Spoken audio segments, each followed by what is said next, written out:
जैसे होता था कि नमाज के बाद पूरे तवज्जो से दुआ मांगने का मौका मिलता था या लेकिन अब ये मसला मैंने आपको बताया कि बस नमाज पढ़ी और उठ गए फौरन, पता ही नहीं चलता। पर अपनी दुआओं को नमाज के अंदर करें। नमाज दुआ ही तो है, अल फातिहा दुआ ही तो है। अपनी दुआओं को जब इय्याका नअबुदु व इय्याका नस्तईन ले रही है और जहां पॉज ले रही है तो मांगे जो दुआएं मांगनी है। अपनी दुआओं को उसको जिक्र बनाए, उसे खुदा से ताल्लुक का जरिया बनाए। अपनी नमाजों अपनी दुआओं को, रुकू में नबी वसल्लम क्या करते थे? दुआएं मांगते थे। सजदे में क्या करते थे? दुआएं मांगते थे।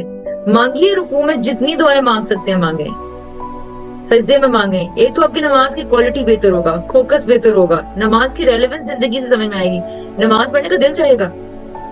ठीक है, नमाज पढ़ के सेंस ऑफ सेटिस्फेक्शन फील होगी।